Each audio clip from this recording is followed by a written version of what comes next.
नमस्कार, मैं चुनचुन कुमार। स्वागत है झारखंडी हिंदी न्यूज पर। चलिए जानते हैं आज की छोटी बड़ी सभी महत्वपूर्ण खबरों को।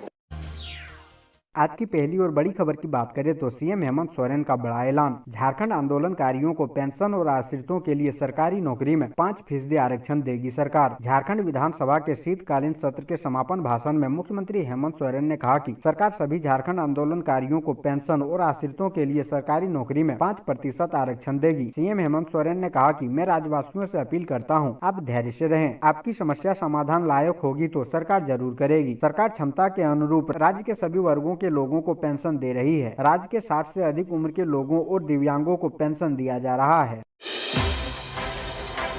अगली बड़ी खबर की बात करें तो झारखंड में ठंड की वजह से 5 लोगों की मौत। 28 तारीख के बाद फिर से बढ़ेगी ठंड। इन जगहों पर है भारी बारिश के आसार। हड़कंपाती ठंड से राज्य में पिछले 24 घंटे में 5 लोगों की मौत हो गई है। धनबाद के टुंडी में ठंड लगने से सुकुरमुनी देवी की मंगलवार की रात में मौत हो गई। चतरा के बरवाडी निवासी कारू भुइया, गोड्डा की बिटिया मरांडी और चक्रधरपुर की गुलकेड़ा पंचायत में ठंड लगने से मंगलवार की रात 2 जुड़वा बच्चों की मौत हो गई। मौसम विभाग के अनुसार 26 दिसंबर को बादल छाए रह सकते हैं। 28 दिसंबर को कहीं कहीं हल्की बारिश हो सकती है। अगली बड़ी खबर की बात करें तो पलामू में मॉब लिंचिंग का मामला आया सामने। जांच में जुटी पुलिस। पलामू के नीलांबर पीताम्बरपुर लेटलीगंज थाना क्षेत्र के कर्मा गांव में एक युवक को ग्रामीण ने पेड़ से लटकाकर पीटा। इसका वीडियो बुधवार को वायरल होने के बाद मामला प्रकाश में आया है। पुलिस मामले की छानबीन में जुट गई है। बताया जा रहा है कि युवक के साथ पिटाई करने वाले लोगों ने उस पर एक युवती के साथ छेड़छाड़ करने का आरोप लगाया है।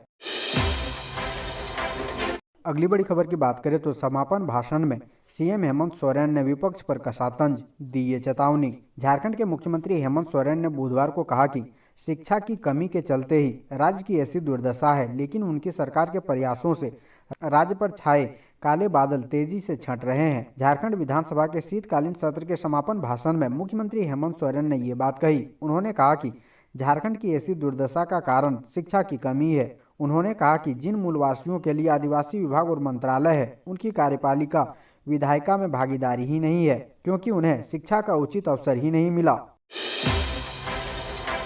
अगली बड़ी खबर की बात करें तो 818 इंजीनियर के लिए वैकेंसी जल्द। पंचायत सचिवों की भी होगी नियुक्ति। झारखंड के बेरोजगार युवकों के लिए बड़ी खबर है। विधानसभा के शीतकालीन सत्र के दौरान प्रदेश के मंत्रियों ने नए साल में व्यापक पैमाने पर वैकेंसी निकालने के संकेत दिए हैं। विधानसभा में मंत्रियों ने बताया कि 818 इंजीनियर की नियुक्ति को लेकर झारखंड लोक सेवा आयोग और झारखंड कर्मचारी चयन आयोग के पास आग्रह भेजा गया है। वहीं एक अन्य सवाल के जवाब में सांसदीय कार्य मंत्री आलमगीर आलम ने बताया कि पंचायत सचिवों की नियुक्ति के रास्ते में आने वाली सभी अड़चनों को दूर कर लिया गया है। जल्द ही प्रदेश के सभी 24 जिलों में पंचायत सचिवों की नियुक्ति कर दी जाएगी। उन्होंने बताया कि पंचायत सचिवों की नियुक्ति की प्रक्रिया पूरी हो चुकी है। सरकार जल्द ही परिणाम प्रकाशित कर देगी।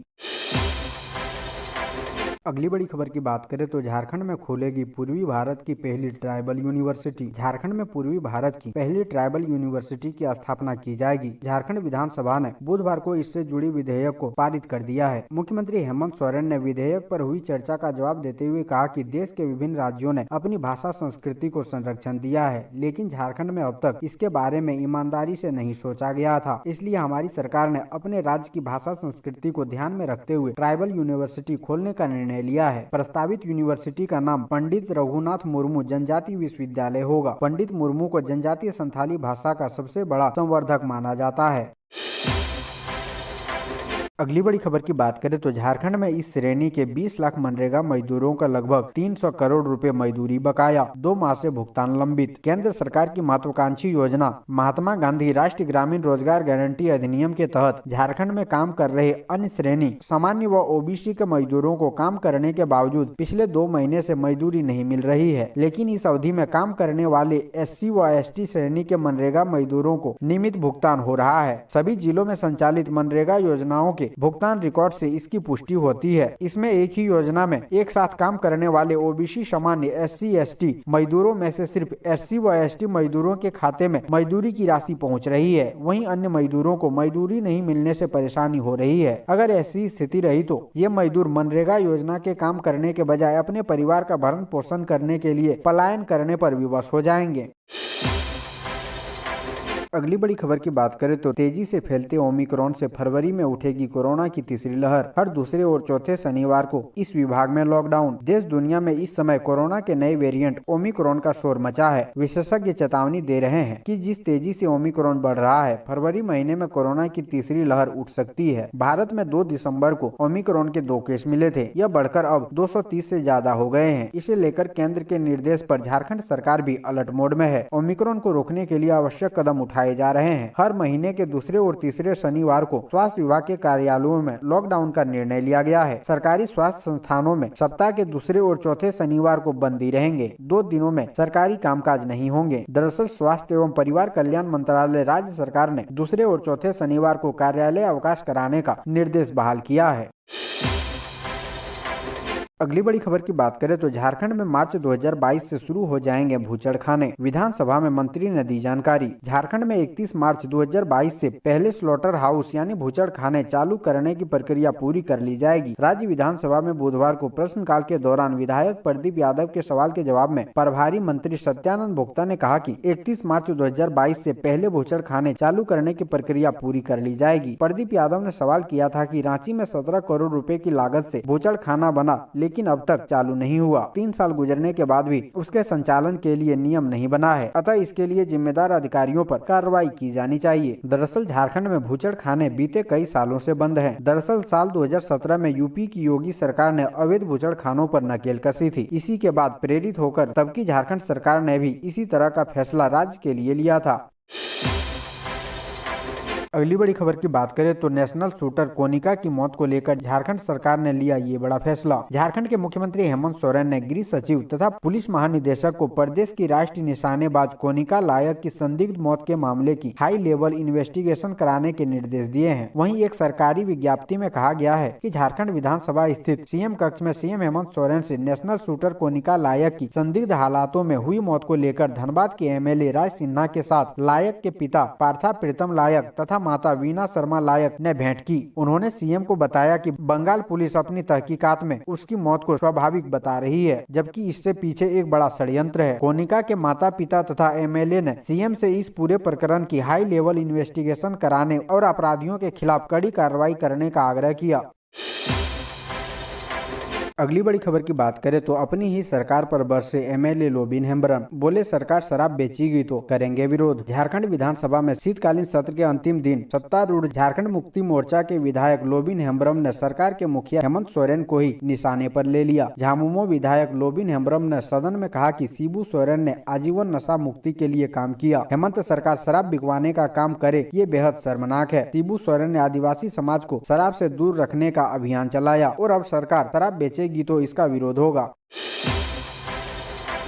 अगली बड़ी खबर की बात करें तो देवघर में दोस्तों ने पैसे की लालच में नाबालिग लड़के के 6 टुकड़े करने के बाद जंगल में फेंका, ऐसा हुआ खुलासा। झारखंड के देवघर जिले में एक सनसनीखेज मामला सामने आया है, जहां एक 14 साल के लड़के की उसके दोस्त ने ही जघन्य तरीके से हत्या कर दी। आरोपियों ने भुवन नाम के लड़के की गला के साथ हाथ पैर काट दिए और उसके शव को 3 बोरियों में भरकर जंगल में फेंक दिया। एसडीपीओ पवन कुमार ने बताया कि पूरा मामला पैसों का है। दरअसल भुवन के दोस्तों का प्लान पैसा वसूलने का था, इसलिए भुवन के 2 दोस्त उसे अपने साथ ले गए थे, मगर इसी दौरान कहासुनी हो गई, जिस पर दोनों ने धारदार हथियार से उसकी हत्या कर दी। यही नहीं, इसके बाद अविनाश नाम के आरोपी ने भुवन के मोबाइल से ही उनके परिजनों को फोन करके 5 लाख की फिरौती मांगी। फोन आने के बाद परिजनों ने पुलिस में शिकायत दर्ज कराई। इस बीच आरोपियों ने शव को छुपाने के लिए उसके 6 टुकड़े कर 3 बोरियों में भरकर जंगल में फेंक दिया और अपने अपने घर चले गए। एसडीपीओ ने बताया कि मोबाइल लोकेशन के आधार पर तलाशी के दौरान मोहल्ले में ही रहने वाले भुवन के नाबालिग दोस्त को पूछताछ के लिए हिरासत में लिया गया। कड़ाई से पूछताछ करने पर उसने घटना की पूरी जानकारी दे दी और उसकी निशानदेही पर भुवन का शव बरामद कर लिया गया। अगली बड़ी खबर की बात करें तो झारखंड में डराने लगी है कोरोना की बढ़ती रफ्तार। ब्लैक फंगस से हुई महिला की मौत। झारखंड में कोरोना के मामले लगातार बढ़ रहे हैं। बुधवार को राज्य में कुल 51 संक्रमित मरीज मिले। इसमें अकेले 25 कोरोना संक्रमित मरीज रांची से मिले हैं। इनमें 10 पॉजिटिव मरीज सेल रांची यूनिट के हैं। जिला प्रशासन ने 24 संक्रमित मरीजों को देर शाम तक ट्रेस कर लिया था। उनमें सबसे ज्यादा 11 मरीज जगन्नाथपुर और अरगोड़ा क्षेत्र के हैं। वहीं लालपुर और डरंडा से 5-5 और चुटिया इलाके से 3 मरीज मिले हैं। 25 में से 22 लोगों की निजी लैब में जांच कराई गई थी, जबकि 3 की जांच सरकारी लैब में हुई थी। उधर रिम्स में मंगलवार रात ब्लैक फंगस से एक महिला मरीज की मौत हो गई। फंगस महिला के पूरे ब्रेन में फैल गया था। महिला डायबिटीज और हाई ब्लड प्रेशर से भी पीड़ित थी।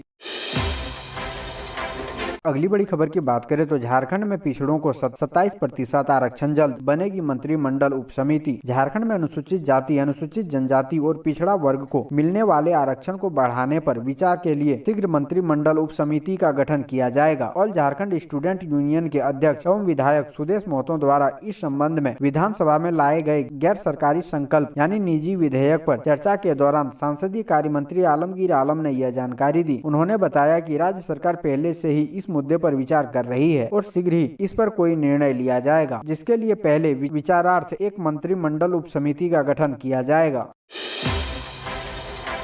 अगली बड़ी खबर की बात करें तो देश के 16 राज्यों में पहुंचा ओमिक्रॉन। झारखंड सरकार सतर्क, हर जिले के उपायुक्त को मिला ये निर्देश। देश के 16 राज्यों में अब तक कोरोना के नए वेरिएंट ओमिक्रॉन के संक्रमित मिले हैं। देश में इसके कुल संक्रमितों की संख्या 250 से ज्यादा हो गई है। इसे देखते हुए राज्य सरकार ने सतर्कता के आदेश जारी किए हैं। NHM के अभियान निदेशक ने राज्य के सभी उपायुक्तों और जिला आपदा प्रबंधन को नए वेरिएंट ओमिक्रॉन के फैलाव को रोकने व उससे बचाव के लिए निगरानी तंत्र की सभी माध्यमों पर सख्ती का निर्देश दिया है। अगली बड़ी खबर की बात करें तो सरकार द्वारा थोक शराब बिक्री के नियमावली पर जानिए झारखंड हाईकोर्ट ने क्या कहा। राज्य सरकार द्वारा थोक शराब बिक्री के लिए बनाई गई नई नियमावली पर झारखंड हाई कोर्ट ने अपना फैसला सुरक्षित रख लिया है। Chief justice doctor Ravi Ranjan व जस्टिस एहसन प्रसाद की अदालत में इस मामले की सभी पक्षों की ओर से बहस पूरी की गई। इस संबंध में विकास केरिया ने राज्य सरकार की नीति को चुनौती देते हुए याचिका दाखिल की है। इस मामले में वरीय अधिवक्ता अजित कुमार ने अदालत को बताया कि राज्य सरकार की ओर से बनाई गई नीति में सभी प्रक्रियाओं का पालन नहीं किया गया है, इसलिए सरकार की नीति असंवैधानिक है, जिसे निरस्त किया जाना चाहिए।